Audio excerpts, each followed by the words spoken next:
Did he have an Irish accent? No, certainly not. Did Lee have an Irish brogue? Shut. President Donald Trump has mainly generated headlines as a defendant of late. Mr. Trump's faithful supporters see him in a very different light. Senior contributor Ted Koppel takes a closer look at the election and what may come after. It's mid-April in an open field at the edge of Schnicksville, on the outskirts of Allentown, Pennsylvania. Nice warm beanie hats, Schnicksville rally shirts. Winter has not entirely surrendered. The faithful have been lining up since late morning, although Mr. Trump is not expected before early evening. On a day like today, it's cold. It is. It's wet. Yep. It's nasty. Yep. What the hell brings you out here? The truth, freedom. We want our freedoms. That's what we're here for, freedom. No. These guys will surely reconsider their position. Now, when they hear that Biden is actually... When Biden is actually... when they're forced to reckon with Biden's proposition on how he will truly be the immigrant melter candidate, these guys will definitely reconsider their undying loyalty to Trump. I know it. Nobody cares about the working class. You don't care about us. You want your ratings on CBS, and you want to lift up that idiot. Oh, yeah. It's working class. How much you want to bet she has an Etsy shop and her husband is an HVAC business owner? Working class, my dude, get out of here. In the White House. Okay, you've already made up your mind about me. No, I'm not saying you. I'm sorry if you thought that. That's all right. I'm saying the media, you have been lying to the American people long enough.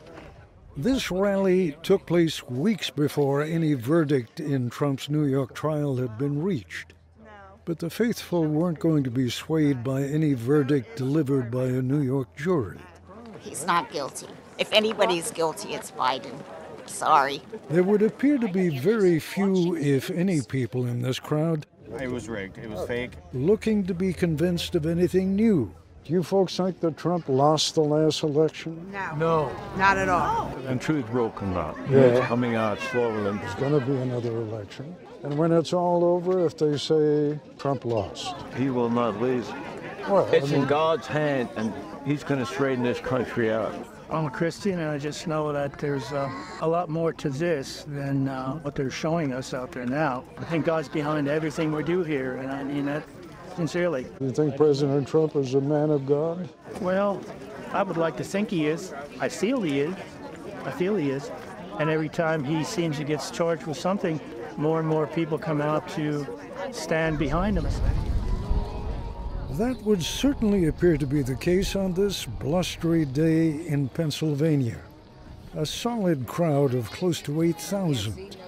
They seem to draw energy and confidence from one another. We're living in a fascist state. Over these past few weeks, in interviews and at other public appearances, Trump himself has raised the specter of violence should he lose this next election. The events of January 6th, the violence on the steps of Congress, the chaos in the halls of Congress, President Trump's initial reluctance to call his supporters off. All of that has congealed into an alternate reality. No longer a travesty to be condemned, it is an act of heroism to be celebrated. Please, Rob. It is pretty funny how the Republican narrative shifted so dramatically as time passed, where they went from like, yeah, these guys got to get locked up. These guys are being like thugs. What's happening? These criminals, to like, actually, they were patriotic Americans who need to be celebrated and immediately released from prison because they're hostages. They're political prisoners. Every part of Republican arguments devolve into the same fucking bullshit. January 6th was peaceful, but it was a riot. But if it was a riot, then it was just Antifa that caused it. And if it was our people that caused it and they're in prison, actually they were demonstrating heroism and immediately must be released. What is it? Which one is it? You can't, like, why do we always allow Republicans and just reactionaries in general to get away with arguing on both sides of the argument every single time?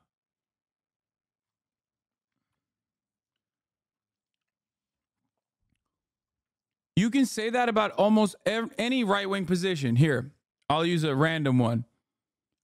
Okay? I'll use a random one. Totally random. I'll have you know, Abraham Lincoln freed the slaves. You know what party he was from? That's right, the Republican Party. Also, we should allow the Confederate flag to be flown. Okay, which one is it? Like, what do you mean? What the fuck are you saying? Yeah, immigrants, again, thank you. Immigrants don't work. They're lazy. They rely on American welfare state. But they also steal the jobs from hardworking Americans. Prize for the horribly and unfairly treated January 6th hostages. At some rallies, men identified as the convicted rioters singing the national anthem are invoked as victims, even heroes. Ladies and gentlemen! I think the only positive from January 6th is that these fucking annoying HVAC business owning dipshits, for the first time ever, saw legitimate criminal consequences for their obvious criminal actions, and therefore the likelihood of it happening again is like fairly low, because no, not 10 of them, approximately 1,600 of them, as a matter of fact. So no, not 10 of them. And to be fair, that is the reason why I think you see a lot less support for this sort of shit at Trump rallies. Tonight, though. Please welcome the next president of the United States, President Donald. Sir, you need to start making fun of plumbers too. Some of his HVAC guys are socialists. Yeah, not the fucking HVAC guys that are shellacking me today. Okay? Trying to fix my goddamn AC. J. Trump. Trump seems to be missing some of his usual spark. I'm freezing my ass off up here. They can relate. Many have been out here for more than 8 hours. They are nothing if not sympathetic. 2 days from now. The former president is only days away from his own trial in New York. Biden trial. They're all Biden trials. You know that, right? They know that Donald Trump have a crooked judge. May be distracted. Fully gagged before a highly conflicted and corrupt judge. We're only a couple of hours away from the Civil War battlefield at Gettysburg. The Battle of Gettysburg, what an unbelievable, I mean, it was so much and so interesting and so vicious and horrible and so beautiful in so many different ways. Other than proximity, though, the president appears unsure as to why he brought it up. Gettysburg, wow. I go to Gettysburg, Pennsylvania to look and to watch. And Gettysburg, wow. I love that. Gettysburg, wow. The statement of Robert E. Lee, who's no longer in favor. Did you ever notice that? No longer in favor. Never fight uphill, me boys. Never fight uphill. They were okay, that was a banger. They're posting Trump's doves right now. Never fight uphill, me boys. Never fight uphill. I had forgotten about this. This is an all-timer quote from Donaldo. Such a banger. Fucking my goat, dude. Never fight uphill, me boys. Fighting uphill, he said, wow. Did Lee have an Irish brogue? Almost certainly not. What happened at Gettysburg was the beginning of the... Okay, this guy's such a fucking loser. Did he have an Irish accent? No, certainly not. Did Lee have an Irish brogue? Shut up! Like, what do you fucking... Oh, Snopes says... rated this sentiment. liar, liar, pants on fire rating. What happened at Gettysburg was the beginning of the end for Confederate forces. Despite his crushing defeat, Lee looms majestically over the battlefield, by all appearances triumphant. It is, particularly to foreign visitors, a bizarre notion, honoring the man who led an army of rebels.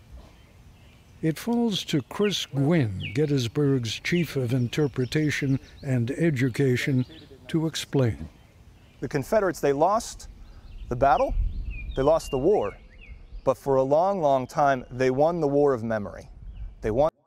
I mean, they kind of, it's the same with the Nazis. They lost the battle, they lost the war, but fascism thrives in the Western world, especially. The war of memory.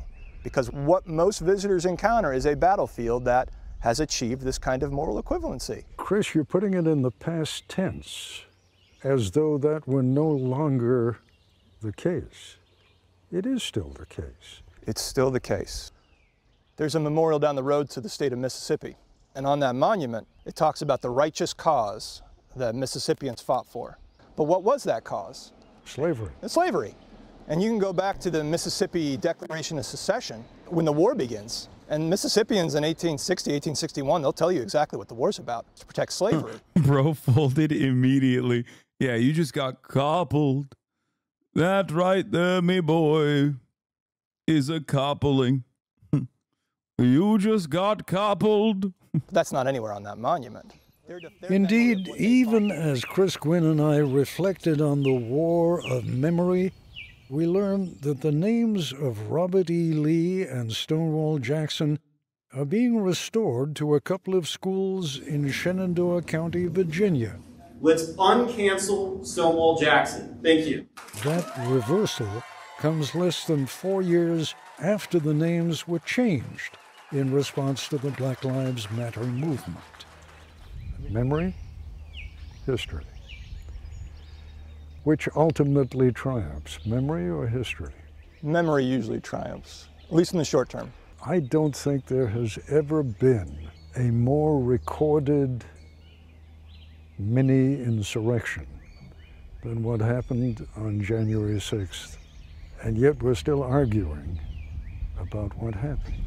Are you seeing some of the same similarities that I'm seeing in what's happening today?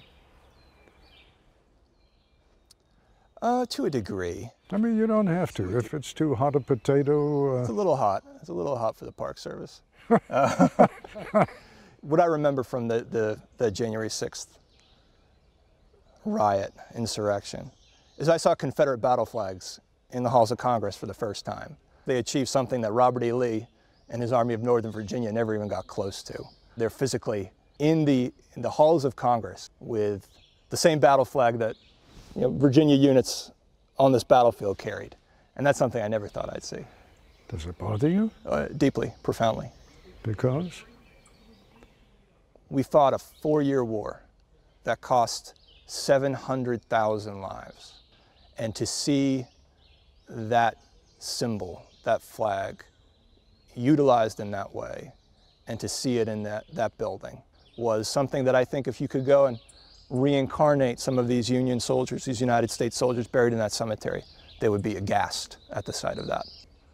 And yet, when the Civil War began with the surrender of Fort Sumter in 1861, there was throughout much of the land wild celebration and no inkling of the price to be paid.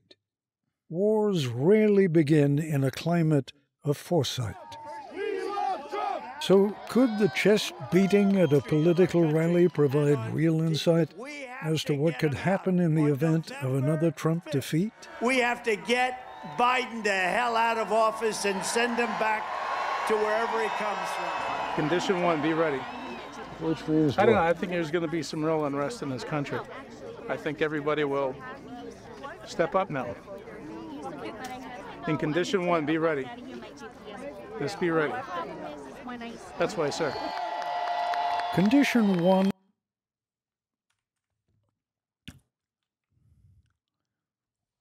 What's he gonna fucking be ready for, bro? Be ready for heart disease, okay? Step up now. In condition 1, be ready. Like, be ready for fucking stairs. Like, what the fuck you mean? Be ready. What are you gonna do? Shit yourself? Shit your diapers? Is that what you're gonna do? Just be ready. That's why, sir. Be ready for divorce. Condition 1 refers to a firearm with the safety on, a live round in the chamber, and the hammer cocked. Condition 1. We will never, ever, ever, ever back down. President Trump's critics, and they are legion, are fearful of what his victory in the election might mean for the country. They might do well to consider the consequences of another Trump defeat. We will not go another 4 years at the pace we're going. Our side will fight back then. Tell me what that means. It means our freedom will not be stolen anymore. What if it happens again? Come on, ask a second question. Like, what do you mean, our freedoms? Like, what freedoms have been stolen from you? Like, you're 800 years old, brother. What freedoms are being stolen from you? Like, what could he possibly mean when he says that?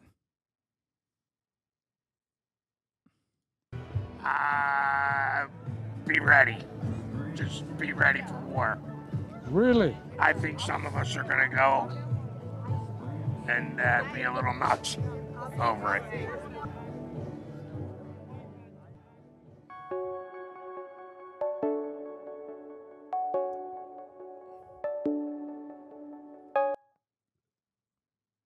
Oh my God.